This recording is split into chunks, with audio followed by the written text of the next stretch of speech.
जय हिंद। आज की क्लास में रेलवे एग्जाम से पूछे गए साइंस के क्वेश्चन को देखेंगे। क्वेश्चन नंबर फर्स्ट है, एक लेंस की शक्ति इसके व्युत्क्रमानुपाती होती है। लेंस की जो शक्ति जिसे पावर कहते हैं, पावर P बराबर होता है 1/F, जहाँ पर F लेंस की फोकस दूरी है। तो लेंस की शक्ति P F फोकस दूरी के व्युत्क्रमानुपाती होती है। तो इसका आंसर हो जाएगा ऑप्शन ए। लेंस बनाने के लिए निम्नलिखित में से किसका उपयोग नहीं होता है। लेंस बनाने के लिए कांच, पानी और प्लास्टिक इनका उपयोग होता है, मिट्टी का उपयोग नहीं होता है। एक उत्तल लेंस की फोकस लंबाई 25 सेंटीमीटर है। उसकी क्षमता शक्ति आवेश की गणना करें। तो हमसे क्षमता P पूछा, P का मान पूछा। P बराबर होता है 1/F, ये है मीटर में, ठीक है। और यहाँ पर सेंटीमीटर दिया है फोकस दूरी, इसे सेंटीमीटर में चेंज करेंगे तो गुणे 100 कर देंगे। तो P बराबर हो जाएगा 100/F, और F की वैल्यू हम क्या रखेंगे, 25 रख देंगे। नीचे 25 लिखेंगे।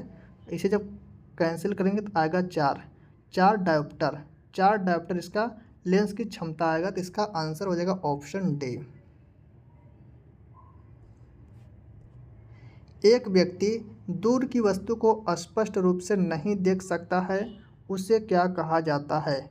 दूर की वस्तु को स्पष्ट नहीं देख सकता, इसका मतलब है निकट की वस्तु को देख सकता है। अगर निकट की वस्तु को देख सकता है तो इसका मतलब निकट दृष्टि दोष है, और निकट दृष्टि दोष को मायोपिया कहा जाता है। तो ऑप्शन सी इसका राइट आंसर हो जाएगा।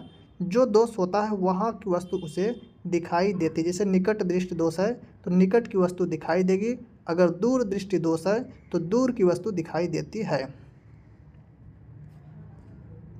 हाइपरमेट्रोपिया से पीड़ित लोगों द्वारा किस लेंस का उपयोग किया जाता है। हाइपरमेट्रोपिया कहते हैं दूर दृष्टि दोष, और दूर दृष्टि दोष निवारण के लिए उत्तल लेंस का प्रयोग करते हैं।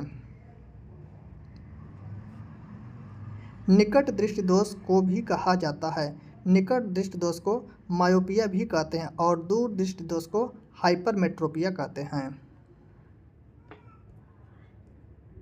दूर दृष्टि दोष को इनमें से किसका उपयोग करके ठीक किया जा सकता है। तो दूर दृष्टि दोष को उत्तल लेंस का प्रयोग करके दूर कर देते हैं, और निकट दृष्टि दोष को अवतल लेंस का प्रयोग करके दूर किया जाता है।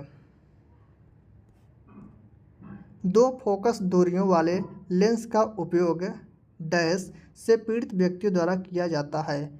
दो फोकस दूरियों वाले लेंस का प्रयोग कब करेंगे, जब व्यक्ति में मायोपिया जिसे निकट दृष्टि दोष कहते हैं, और हाइपरमेट्रोपिया जिसे दूर दृष्टि दोष कहते हैं, यह दोनों दोष एक साथ हो तो वहाँ पर दो लेंस का प्रयोग करते हैं। तो इसका आंसर बनेगा ऑप्शन ए। इनमें से किस उपकरण में केवल उत्तल लेंस का प्रयोग होता है। कौन सा उपकरण है जिसमें केवल उत्तल लेंस का प्रयोग होता है। तो इसका आंसर हो जाएगा माइक्रोस्कोप। ऑप्शन 20 का करेक्ट आंसर हो जाएगा माइक्रोस्कोप, जिसे सूक्ष्मदर्शी कहते हैं, इसमें उत्तल लेंस का प्रयोग होता है। उस परिघटना का क्या नाम है जिसके कारण कांच के प्रिज्म से गुजरते समय श्वेत प्रकाश 7 वर्णों मतलब 7 रंगों में विभाजित हो जाता है। तो उसे कहते हैं परिक्षेपण। ऑप्शन सी इसका राइट आंसर। निम्नलिखित में से सूर्य के प्रकाश के वर्णक्रम की खोज करने के लिए कांच के प्रिज्म का उपयोग करने वाले पहले वैज्ञानिक कौन थे। तो इसका आंसर हो जाएगा सर आइजैक न्यूटन थे। ऑप्शन डी इसका राइट आंसर। न्यूटन ने गति के 3 नियम दिए हैं। प्रकाश के परिक्षेपण से उत्पन्न रंगों के बैंड को क्या कहते हैं। जो रंगों के बैंड होते हैं उन्हें क्या कहते हैं। तो उन्हें कहते हैं स्पेक्ट्रम कहते हैं। श्रेणी संयोजन मतलब सीरीज में संयोजन प्रत्येक प्रतिरोध से गुजरने वाली धारा है। जब सीरीज संयोजन होता है मतलब जैसे यहाँ पर ये फिगर है सीरीज का, यहाँ पर R1 हो जाएगा, यहाँ पर R2, यहाँ पे R3, तो 3 रेजिस्टेंस लगे हैं। इसमें जो धारा गुजरेगी यहाँ पर भी I एम्पियर होगी, यहाँ पर भी I एम्पियर, यहाँ पर भी I एम्पियर होगी, मतलब धारा एक समान होगी। तो इसका आंसर हो जाएगा सभी प्रतिरोधों में जो धारा होती है ना वह बराबर होती है। तो इसका आंसर हो जाएगा ऑप्शन डी। विद्युत परिपथ कनेक्शन कितने प्रकार के होते हैं? तो दो प्रकार के होते हैं, सीरीज और समांतर। तो इसका आंसर हो जाएगा ऑप्शन ए। दो चालक समान दिशा में धारा ले जाने पर, जैसे दो चालक, एक ये हो जाएगा, इस दिशा में धारा जा रही है और इसमें भी इसी दिशा में धारा जा रही है, तो इन दोनों के बीच क्या हो जाएगा? आकर्षण हो जाएगा। इन दोनों जो कंडक्टर, जो चालक हैं, इनके बीच आकर्षण होगा। और अगर एक धारा, जैसे एक चालक में इधर धारा जा रही है और एक चालक में इधर, तो इन दोनों के बीच प्रतिकर्षण होगा। लेकिन यहाँ पर क्वेश्चन हमसे पूछा है समान दिशा में धारा ले जाने पर, तो समान दिशा में ले जाने पर हमेशा आकर्षण होगा। तो इसका आंसर हो जाएगा चालक एक दूसरे को आकर्षित करेंगे। ऑप्शन ए इसका राइट आंसर है। निम्नलिखित में से कौन सा विकल्प विद्युत धारा की दिशा का उचित वर्णन करता है? विद्युत धारा की दिशा का उचित वर्णन करता है। इसका राइट आंसर है इलेक्ट्रॉन प्रवाह की दिशा के विपरीत। मतलब विद्युत धारा की दिशा जिधर होती है उसके विपरीत होती है इलेक्ट्रॉन की दिशा। तो हमारा आंसर बनेगा ऑप्शन बी। किसी चालक में दिए गए विभवांतर भी धारा I प्रतिरोध R के लिए ओम का नियम के रूप में दर्शाया जाता है। तो V/I बराबर होता है R, या V बराबर हो जाएगा IR। ठीक है, जिसे सॉल्व करेंगे V बराबर IR हो जाएगा। तो यही हमारा आंसर हो जाएगा ऑप्शन सी। 2 ओम के प्रतिरोध वाले 3 प्रतिरोधों के श्रेणी संयोजन का प्रभावी प्रतिरोध निम्नांकित में से कितना होगा? तो सीरीज में जब रेजिस्टेंस जुड़ते हैं तो उनका जो योग होता है डायरेक्टली जोड़ देते हैं। जैसे 2 ओम के कितने प्रतिरोध हैं? 3, तो 2 ओम हो जाएगा +2 इसे कहेंगे सीरीज कनेक्शन। तो 2 2 4 2 6 ओम इसका आंसर हो जाएगा ऑप्शन बी। ये केवल सीरीज में ऐसे जुड़ता है, और अगर पैरेलल हो जाएगा तो यहाँ पर 1/, से हो जाएगा 1/, जिसे R बराबर हो जाएगा 1/R1 + 1/R2 ऐसे होता है। ये पैरेलल कनेक्शन है, और सीरीज वाला होता है डायरेक्ट जुड़ता है। विद्युत प्रतिरोधकता की एसआई इकाई क्या है? प्रतिरोध का मात्रक होता है ओम, और यहाँ पर प्रतिरोधकता पूछा तो इसका आंसर हो जाएगा ohm meter, option A. Light bulb में रासायनिक रूप से निष्क्रिय गैसों की क्या भूमिका होती है? जो निष्क्रिय, जो अक्रिय गैसें होती हैं उनकी भूमिका क्या होती है? तो इसका आंसर हो जाएगा फिलामेंट का जीवन काल बढ़ाना। फिलामेंट का जीवन काल बढ़ाना। विद्युत बल्ब में प्रकाश देने वाले पतले तार को कहा जाता है, उसे कहते हैं फिलामेंट। फिलामेंट कहते हैं। प्रकाश बल्ब का फिलामेंट बनाने के लिए धातु का उपयोग किया जाता है। किस धातु का उपयोग करते हैं? तो फिलामेंट टंगस्टन का बना होता है, और टंगस्टन का जो सिंबल होता है ना, वो W होता है। विद्युत बल्ब का फिलामेंट आमतौर पर टंगस्टन का क्यों होता है? क्या कारण है कि टंगस्टन का बनता है? तो इसका आंसर हो जाएगा उच्च प्रतिरोध होता है। टंगस्टन का जो रेजिस्टेंस होता है वो उच्च होता है, और उसका गलनांक भी उच्च होता है, इसलिए जो फिलामेंट होता है वह टंगस्टन का बना होता है। बैटरी की क्षमता किसमें व्यक्त की जाती है? बैटरी की क्षमता एम्पीयर घंटा में व्यक्त की जाती है। विद्युत चुम्बकीय प्रेरण की खोज का श्रेय किस वैज्ञानिक को दिया जाता है? विद्युत चुम्बकीय प्रेरण की खोज किसने की? माइकल फैराडे ने की। जर्मेनियम का प्रयोग मुख्यतः किया। जर्मेनियम क्या है? इसका सिंबल होता है Ge। यह एक सेमीकंडक्टर है, सिलिकॉन भी सेमीकंडक्टर है। तो ये दोनों क्या है? सेमीकंडक्टर है। तो हमारा आंसर हो जाएगा ऑप्शन बी। किसी पदार्थ को गर्म करने पर उसके कणों पर क्या प्रभाव पड़ता है? किसी पदार्थ को गर्म करने पर उनके जो पार्टिकल, जो कण होते हैं, वह तेजी से गति करते हैं। तो हमारा आंसर बनेगा ऑप्शन ए।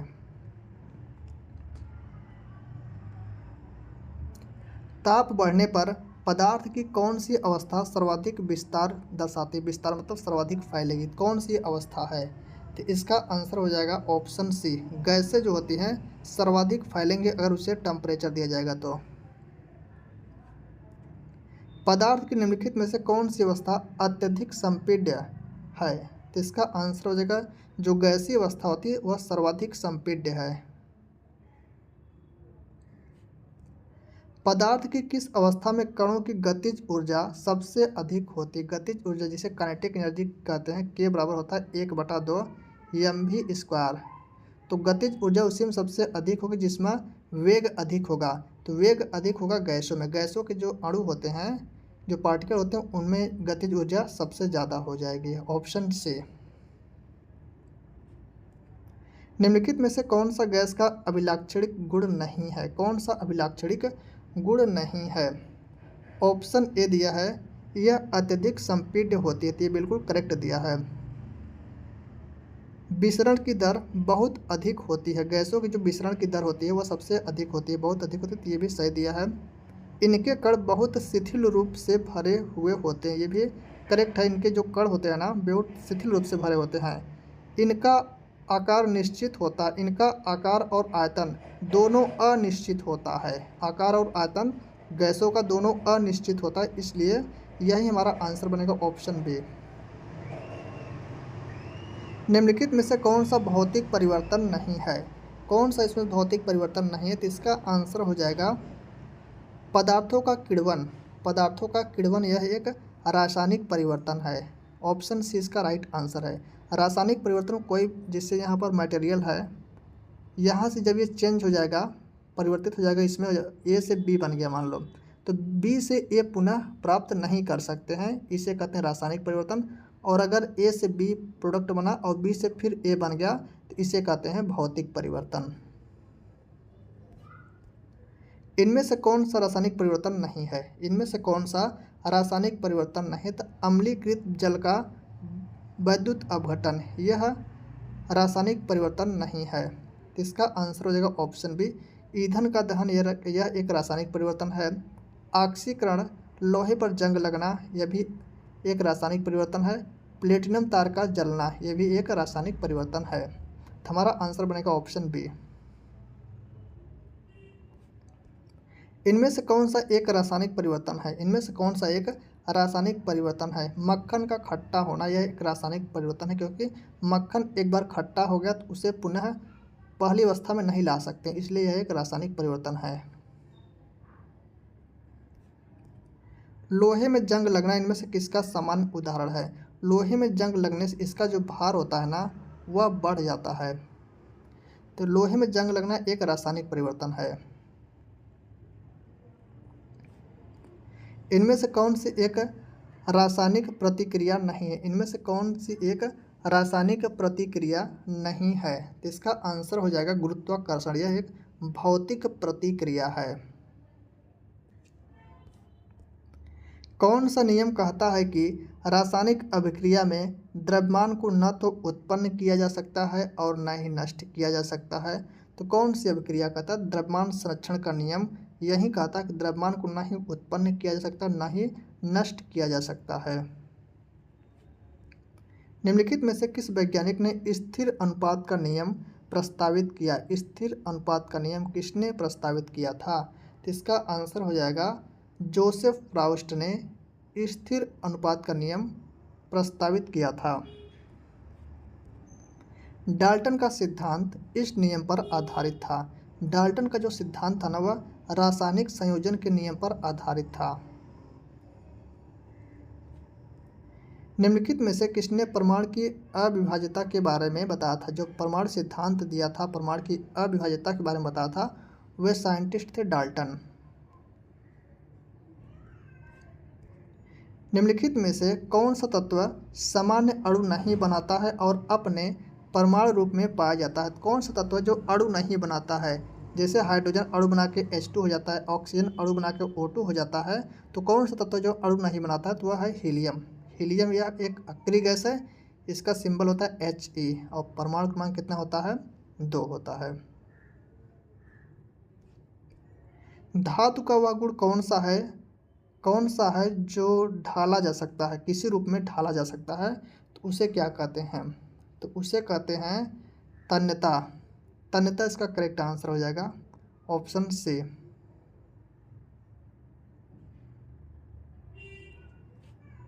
धातुओं की पतली चादरों के रूप में परिवर्तित किए जाने की क्षमता को क्या कहते हैं? तो उसे कहते हैं आघात वर्धनीयता। प्रकृति में विद्युत धनात्मक होती हैं, जो धातुएं होती हैं वह विद्युत धनात्मक होती हैं। निम्नलिखित में से कौन सा धातुओं के बारे में गलत है? इनमें से कौन सा कथन है जो धातुओं के बारे में गलत है? वे तन्य और आघातवर्धनी होती हैं, बिल्कुल सही। वे ताप और विद्युत की सुचालक होती है, ये भी सही दिया है। इसका गलनांक और क्वथनांक दोनों उच्च होता है। वे विद्युत ऋणात्मक होती है, गलत दिया है। धातुएं विद्युत धनात्मक होती है, हमारा आंसर हो जाएगा ऑप्शन डी। यह कथन गलत दिया है। सौर पैनल में निम्न से कौन सी धातु प्रयुक्त होती है? इसमें पूछा कौन सा, मतलब कौन सा एलिमेंट प्रयुक्त होता है, तो इसका आंसर हो जाएगा सिलिकॉन। यह एक सेमीकंडक्टर है, ठीक है। सिलिकॉन क्या है? सेमीकंडक्टर है। तो यही प्रयोग होता है सोलर पैनल में। अधातुओं के ऑक्साइड प्रकृति में होते हैं। अधातुओं के जो ऑक्साइड होते हैं वह प्रकृति में अम्लीय होते हैं, आमतौर पर अम्लीय होते हैं। और जो धातुओं के ऑक्साइड होते हैं, जो धातुओं के ऑक्साइड होते हैं ये क्या होते हैं? ये क्षारीय होते हैं। धातुओं के ऑक्साइड क्षारीय होते हैं और अधातुओं के ऑक्साइड अम्लीय होते हैं। पानी से हाइड्रोजन को अलग करने की प्रक्रिया को क्या कहा जाता है? तो उसे कहते हैं विद्युत अपघटन। विद्युत अपघटन कहते हैं। निम्नलिखित में से कौन सा एक ऊर्ध्वपातज पदार्थ नहीं है? ऊर्ध्वपातज पदार्थ कौन से होते हैं? जैसे कोई पदार्थ यहाँ पर है, इसे जब ठोस पदार्थ है, ठीक है, ठोस पदार्थ है, जब इसे हम गर्म करेंगे, जब इसे गर्म करेंगे, उष्मा देंगे, तो यह ठोस से सीधे, जैसे ठोस अवस्था में है पहले, ठोस से सीधे गैस में चेंज हो जाएगा, द्रव में नहीं होगा, डायरेक्ट गैस में। तो इसे कहते हैं ऊर्ध्वपातन। इस क्रिया क्या कहेंगे? ऊर्ध्वपातन कहते हैं। और ऐसे पदार्थ को ऊर्ध्वपातज कहते हैं। तो इसका आंसर पूछा कौन सा इसमें से नहीं है? तो कपूर है, अमोनियम क्लोराइड है और नेफ्थलीन है। यह तीनों ऊर्ध्वपातज हैं, लेकिन सोडियम सल्फेट यह ऊर्ध्वपातज नहीं है। तुम्हारा आंसर बनेगा ऑप्शन ए। निम्नलिखित में से कौन सा ऊर्ध्वपातन कर सकता है? मतलब कौन सा इसमें है जो गर्म करने पर सीधे गैस में चेंज हो जाएगा? अमोनियम क्लोराइड, NH4Cl इसका मतलब रासायनिक सूत्र है, NH4Cl। ऑप्शन सी इसका राइट आंसर है।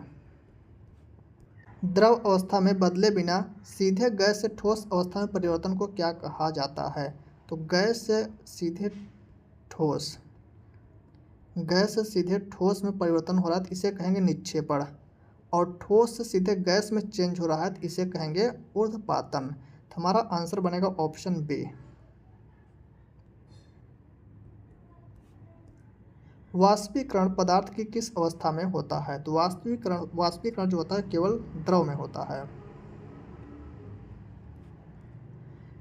गैस से द्रव और द्रव से ठोस में रूपांतरण को क्या कहा जाता है? गैस से जब द्रव बनेगा मतलब संघनित होगा तो इसे कहेंगे संघनन। और जब द्रव से ठोस में चेंज हो जाएगा तो उसे कहेंगे ठोसीकरण या हिमीकरण कहते हैं। तो हमारा आंसर हो जाएगा ऑप्शन ए। निम्नलिखित में से कौन सा एक विषमांगी विलयन का उदाहरण है? तो इसका आंसर हो जाएगा जल में तेल का मिश्रण। यह एक विषमांगी विलयन है, क्योंकि जल में जो ऑयल होता है वो पूरी तरह से मिश्रित नहीं होता है, इसलिए विषमांगी विलयन है। कुलाइडी कणों द्वारा प्रकाश के प्रकीर्णन की परिघटना को से क्या उत्पन्न होता है? तो उस परिघटना से टिंडल प्रभाव उत्पन्न होता है। ऑप्शन हो जाएगा बी। फुलरिन में कार्बन परमाणु होते हैं, कितने होते हैं? तो इसका आंसर हो जाएगा 60 होते हैं, 60 होते हैं। और यह कार्बन का अपर रूप होता है फुलरिन। निम्न में से कौन सा कार्बन का अपर रूप नहीं है? तो कार्बन डाइऑक्साइड CO2, जो CO2 गैस है ना, इसकी प्रकृति अम्लीय होती है, अम्लीय होती है। सोडा वाटर में यह गैस पाई जाती है। तो सोडा वाटर में यह गैस क्या होती है? भरी होती है। तो ये कार्बन का अपर रूप नहीं है। और बाकी हीरा, ग्रेफाइट और फुलरेन ये तीनों कार्बन के अपर रूप हैं। रदरफोर्ड के सोने की पन्नी पर किए गए प्रयोग द्वारा निम्नलिखित में से किसकी खोज की गई थी? तो रदरफोर्ड ने जो सोने की पन्नी पर अपना प्रयोग किया था उससे क्या किसकी खोज की गई थी? नाभिक अर्थात न्यूक्लियस की खोज की गई थी। और नाभिक में होते हैं प्रोटॉन और न्यूट्रॉन होते हैं। और नाभिक के चारों ओर कक्षाओं में इलेक्ट्रॉन चक्कर लगाते हैं। परमाणु का नाभिक मॉडल पहली बार किसके द्वारा खोजा गया था? तो इसका आंसर हो जाएगा रदरफोर्ड के द्वारा खोजा गया था। इनमें से किस धातु का इलेक्ट्रॉनिक विन्यास 284 है? तो इसे ऐड करेंगे तो 8 2 10 4 14 हो जाएगा। 14 किसका परमाणु क्रमांक है? सिलिकॉन का है। तो इसका आंसर हो जाएगा ऑप्शन डी।